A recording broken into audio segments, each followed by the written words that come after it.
Montero, no. So i-align natin yung ano, yung manabela niya kasi ano, kaka-replace lang natin ang ating ano, yung oil seal ng steering assembly natin.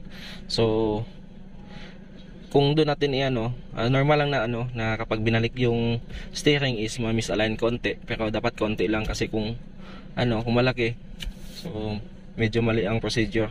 So ito ang naka-straight, ito yung straight niya, ito yung kapag tumatakbo, so naka 1 o'clock, no. So ito hindi typical na ano, yung parang may mga screw or ano, or kinakailangan na pwersahin na pag ganun.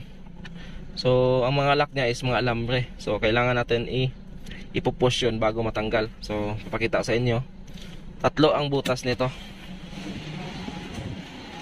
Una sa gilid, so ito.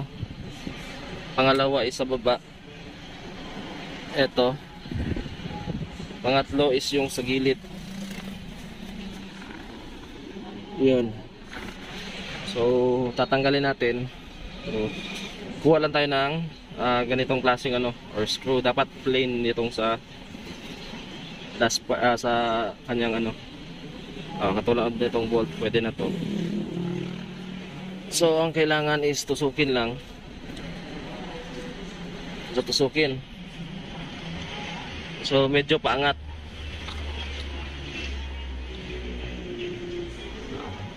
Wait lang, para makita nyo.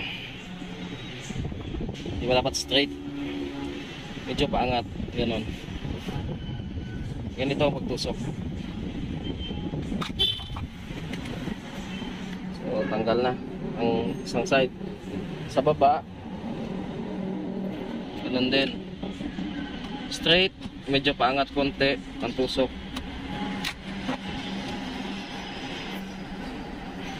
So wala pa.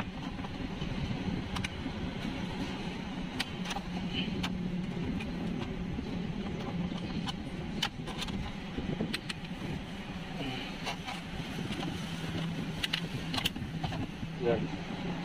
Tanggal ng pangalawa. Dito lang ha. Ano, init na no?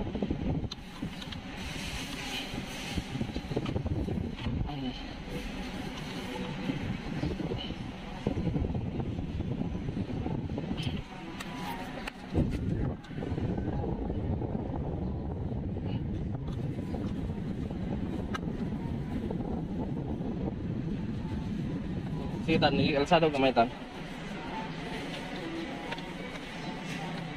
Oh.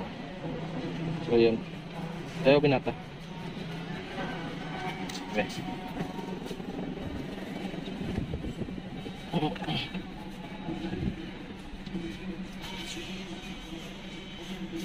Ito na nga. So ito yung mga lock niya. Dito nakapasok yung mga holder. Tatlo.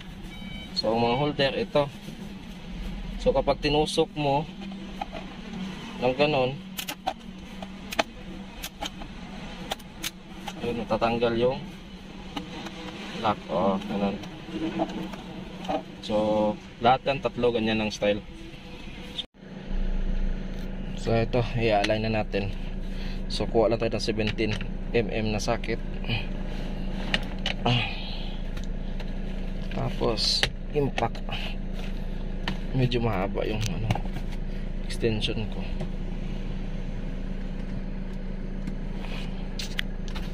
So gamitan tayo ng extension at saka electric impact.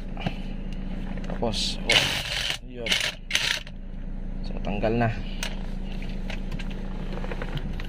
Tanggal na. So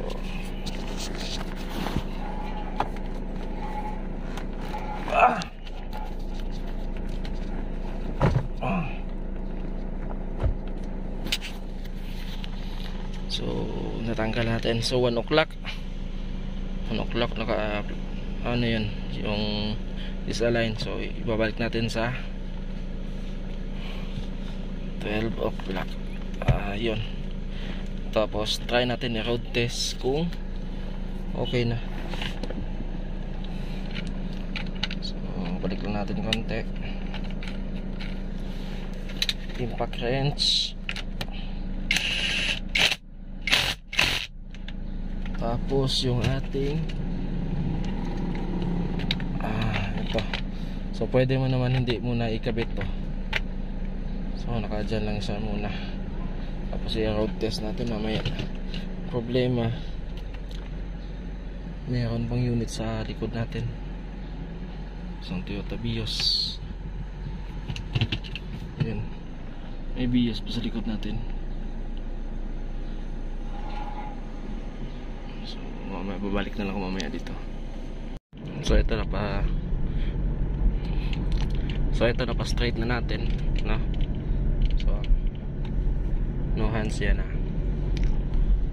So yun lang, okay na tong unit. So I hope nakatulong sa inyo.